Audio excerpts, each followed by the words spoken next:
नमस्कार मित्रांनो, मी आपला मित्र प्रशांत थेट परदेशातून परदेशी भूमीमध्ये भारतीय जो आपला स्वातंत्र्य दिन आहे 15 ऑगस्ट त्याची तयारी कशी चालू आहे किंवा 15 ऑगस्टचा जो झेंडा आहे तो काल आपण आपल्या देशामध्ये फडकवला, त्याचप्रमाणे आज या दुसऱ्या देशाच्या भूमीवरती कसे भारतीय लोक एकत्र येऊन अशा प्रकारे ध्वजारोहणाचा हा सोहळा आज सकाळपासून इथं पार पाडत आहेत. तर हे एक आगळं वेगळं देशाच्या बाहेर कसं ध्वजारोहण केलं जातं हे या व्हिडिओच्या माध्यमातून आपण बघणार आहोत. तर आज आपण आहोत अमेरिकेमध्ये आणि अमेरिकेमध्ये असणारे मिनियापोलिस या शहरामध्ये असणारे भारतीय लोक त्यांच्या विधानसभेच्या अगदी समोर असणाऱ्या ग्राउंडवरती सगळे एकत्र झालेले आहेत आणि असे हे भारतीय राष्ट्रीय सणांच्या वेळी सगळे लोक एकत्र येतात. त्याचप्रमाणे हे जे फंक्शन आहे हे फंक्शन अरेंज करणारे जे आहेत ते अमेरिकन या या या स्टेटचे जे आपल्या जे मुख्यमंत्री असतात तर तशा प्रकारचे एक पॉलिटिकल लीडर्स आहेत आणि त्यांनी हा सोहळा आपल्या देशवासियांसाठी हा अरेंज केलेला आहे. सकाळी 9 वाजल्यापासून या ध्वजारोहणाची जी लगबग आहे ती चालू आहे आणि आता त्यांचं हे जे मध्ये उभा राहिलेले आहेत तर ते भारतीयांबद्दल आणि भारतीयांचं जगभरातलं योगदान कसं आहे तर त्याबद्दल बोलत आहेत. तुम्हाला जर ही माहिती इंग्लिशमध्ये ऐकायची असेल तर आपल्या चॅनलवरती एक इंग्लिश शॉर्ट आपण त्यांचे अपलोड केलेले आहे. तर ते म्हणत आहेत की जगामध्ये भारताचं स्थान हे खूप अमूल्य आणि असाधारण आहे. भारतीय लोक हे अतिशय हार्डवर्किंग आहेत, त्यामुळं जगामध्ये त्यांची व्हॅल्यू आहे आणि जगाच्या निर्मितीमध्ये किंवा प्रत्येक राष्ट्राच्या वाढीसाठी भारतीय नागरिकांनी आपला हातभार लावलेला आहे आणि त्याचा नक्कीच अमेरिकेला किंवा जगभरातील वेगवेगळ्या देशांना हा फायदा होत आहे. तर आपल्या देशातील वेगवेगळ्या राज्याचे हे जे वेगवेगळे नागरिक आहेत आपल्या देशाप्रती असलेल्या किंवा आपल्या झेंड्याबद्दल असलेल्या अभिमानाच्या पोटी इथं हे सगळे जमलेले आहेत. सकाळपासून जत्रेचं स्वरूप इथं आलेलं आपल्याला दिसत आहे.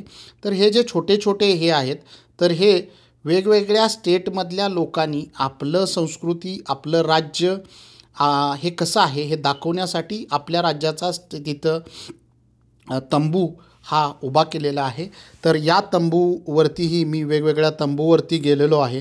तर जो आपला शीख लोकांचा जो तंबू आहे हो अतिशय सुंदर असा तंबू किंवा मराठी लोकांचा जो तंबू आहे तो मला आवडला.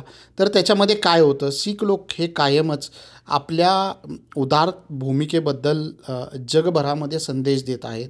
तर इथं हे जे शीख लोक आलेले आहेत हे भारतीय लोकांना शीख पगडी बांधून किंवा फेटा बांधत होते आणि त्याचप्रमाणे त्यांनी लंगर किंवा जेवणाची किंवा सरबताची व्यवस्था केलेली होती. हे आहे त्यांचं इनसाईड विधानसभा किंवा लोकसभा ज्याला आपण म्हणू शकता हे तिथलं आहे आणि इथं आम्हाला 15 मिनटं किंवा अर्धा तास आत जाण्याची संधी मिळाली. थोड्याच वेळामध्ये मी तुम्हाला दाखवतो की आत गेल्यानंतर इथं असेंब्ली हॉल कसा आहे.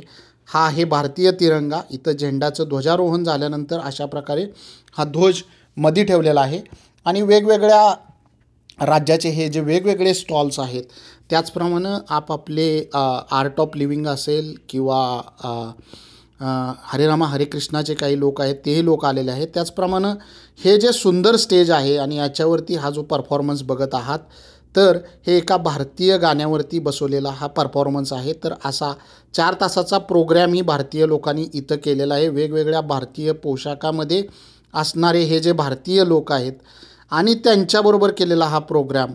तर ही एक सुंदर अशी पर्वणी आम्हाला इथं बघायला मिळाली.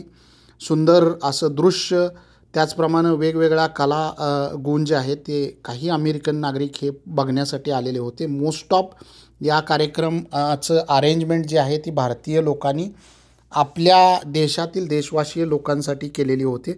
तर हे भारतीय लोकांचं एक प्रात्यक्षिक गाणं किंवा ज्याला भरतनाट्यममधलं गाणं म्हणाल तर हे सादरीकरण चालू आहे. शंकर पार्वती आणि त्यांच्यावरती हे आधारित असं गाणं जे आपण अमेरिकेच्या मायभूमीवरती बघत आहोत त्यामुळे त्याचा विशेष असा आदर किंवा अभिमान वाटतो आहे.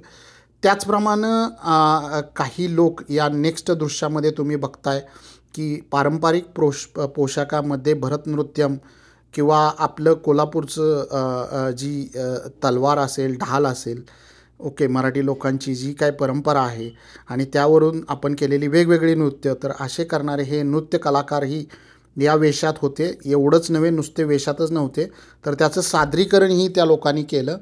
आणि बॅकसाईडला हे जे बघत आहात ते त्यांचं विधानसभा किंवा लोकसभेचं जे आहे ते हे आहे. तर आपल्या देशामध्ये अशा प्रकारची जे राष्ट्रीय बिल्डिंग्ज आहेत तर त्याच्यामध्ये पोहोचणं हे खूप असं अवघड असं काम आहे. परंतु या देशामध्ये विशिष्ट शिस्त, विशिष्ट नियम असल्यामुळं हे आपल्याला आतूनही जाऊन बघायला येतं. तर आपण थोड्याच वेळात हे आतून कसं दिसतं हेही बघणार आहोत. आपण आता विधानसभेच्या 3ऱ्या मजल्यावरती आहोत आणि त्यातून हा फेस्टिवल किती मोठ्या प्रमाणात अमेरिकेत साजरा केला जातो आहे हे दृश्य बघत आहोत. तर सर्वसाधारण मला वाटतं आहे की 100 स्टॉल किंवा त्याच्यापेक्षाही जास्त स्टॉल वेगवेगळ्या भारतीय लोकांनी इथं लावलेले होते. त्यामध्ये भारतीय परंपरा, भारतीय आयटम किंवा वेगवेगळे राज्य, त्यांच्या भाषा आणि त्यांचं दिलं जाणारं शिक्षण, त्यासाठी इथले जे भारतीय लोक आहेत ते कॉन्ट्रीब्यूट करत आहेत. आणि हे आपण वरतून 3ऱ्या मजल्यावरून हे शूटिंग घेत आहोत. त्याचप्रमाणे आपलं योगा असेल, मेडिटेशन असेल किंवा वेगवेगळ्या धर्मगुरूंचे कार्यक्रम असतील तेही इथं आहेत. हे ॲक्च्युली आपण विधानसभेच्या आत असेंब्ली हॉलमध्ये आम्हाला जाण्याची 15 मिनटासाठी परमिशन दिली आणि इथं अशा प्रकारच्या खुर्च्या ठेवलेल्या आहेत ज्याच्यावरती तुम्ही जाऊन बसू शकता. आणि आत विधानसभा किंवा विधान परिषद असेल किंवा लोकसभा असेल तर याच्यामध्ये जे काय कामकाज चाललं आहे तर ते तुम्ही बघू शकता. एका अमेरिकन असेंब्लीमधल्या नागरिकांना आम्हाला याची पूर्ण माहिती दिली. तो नागरिक आहे आणि तो या असेंब्लीचा पूर्ण जो जे काही वर्णन आहे ते तुम्हाला सांगत आहे. अतिशय नम्रपणे हा माणूस प्रत्येक गोष्टीचं वर्णन करून सांगत आहे आणि यामध्ये सर्वसाधारण 50 भारतीय लोक जे आहेत ते दोन्ही साईडला बसून ह्या माणसाचं लेक्चर ऐकत आहेत. तर त्याला आम्ही विचारलं की बाबा आम्हाला फ्युचरमध्ये जर लाईव्ह कार्यक्रम हा जो बघायचा असेल तर काय असेल, तर त्यानं सांगितलं खूप इझी आहे, तुम्ही येऊ शकता आणि आपलं नाव नोंदणीकरण करून इथं अतिशय शांतपणे हा कार्यक्रम बघू शकता. अतिशय अशी सुंदर, सुसज्ज, इलेक्ट्रॉनिकली साऊंड असणारी ही जी बिल्डिंग आहे तर ती बिल्डिंग आहे. यामध्ये कॉमन नागरिकांना काही वेळासाठी एंट्री दिली जाते. तर हे दृश्य तुम्ही बघू शकताय. तर आज मॅक्सिमम भारतीय आपल्या पॅरेंट्ससह हे बघण्यासाठी इथं आलेले आहेत आणि त्यांच्यासाठी ही जी इमारत आहे ही आज खुली करण्यात आलेली आहे. तर सुंदर असं डेकोरेशन, लाईटिंग या सेक्शनमध्ये करण्यात आलेलं आहे. तर सकाळपासून जे आपले शीख बांधव आहेत तर आपल्या येणाऱ्या भारतीय लोकांच्यासाठी वेगवेगळे पाण्याच्या बॉटल्स असतील, सरबत असतील, तर अशा प्रकारच्या वस्तू देण्याचं काम करत आहेत. त्याचप्रमाणे हरे रामा हरे कृष्ण असेल, आर्ट ऑफ लिव्हिंग असेल किंवा इतर वेगवेगळ्या धर्माचे जे काही लोक आहेत, त्यांच्या परंपरा आहेत, त्यांचे धर्मगुरू आहेत, तर अशांचे जे व्हॉलंटियर जे आहेत लोक, तर ते त्यांचा प्रसार किंवा आपल्या मुलांच्यावर तशा प्रकारचे चांगले संस्कार कसे करता येतील तर यासाठी प्रयत्न करत आहेत. इथं या स्टेटमध्ये आपले भारतीय सर्वसाधारण 3,500 ते 5,000 किंवा त्याच्यापेक्षाही जास्त असतील असं मला वाटतं आहे. आणि इथं हे जे बघताय ते हे विधानसभेचं त्यांचं कार्यालय आहे आणि एक बोर्ड तुम्हाला दिसतोय. तर आज इथं त्यांच्या एका मेंबरचं दुःखद निधन झालेलं आहे आणि त्यासाठी तिचा तो फोटो आहे तो त्या डेस्कवरती इथं लावण्यात आलेला आहे आणि तिला बाहेर तिनं ज्या वापरलेल्या वस्तू आहेत त्या वस्तू बाहेर ठेवून तिला श्रद्धांजली अर्पित केलेलं आहे. तर हे सगळं जे दृश्य आहे ते अतिशय मनमोहक दृश्य आहे आणि फ्री ऑफ कॉस्ट ही लोक आपल्या देशाची माहिती देत आहेत. तर परदेशी भूमीवरती सुद्धा भारतीय लोकांच्याबद्दल जे प्रेम आहे, कोणता तरी एखादा राजकीय माणूस एखादं राजकीय भवितव्यासाठी स्टेटमेंट करतो आणि त्यामुळं आपल्याला एखाद्या देशाबद्दल प्रचंड नाराजी निर्माण होते, पण असं काहीही नाही. तर आपण जहाँ डाल डाल पर सोने की चिड़िया करती है बसेरा व भारत देश है मेरा, तर अतिशय आपण म्हणजे जगाला जो संदेश देतो आहे आम्ही सर्व एक आहोत, तर हा संदेश आजही इथं बघायला मिळाला आणि आपले भारतीय तेवढ्याच तत्परतेनं इथं काम करताना दिसले.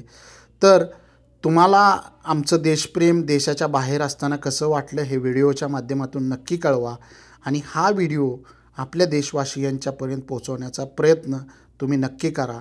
आणि तुम्हाला हा व्हिडिओ कसा वाटला हे कमेंटच्या माध्यमातून मला नक्की कळवा. मी आपल्या कमेंटची वाट अगदी आतुरतेनं परदेशातून बघत आहेत. तर चला भेटूया पुन्हा एकदा अशाच काही नवीन माहितीसह. तोपर्यंत आता घेऊया थोडीशी विश्रांती.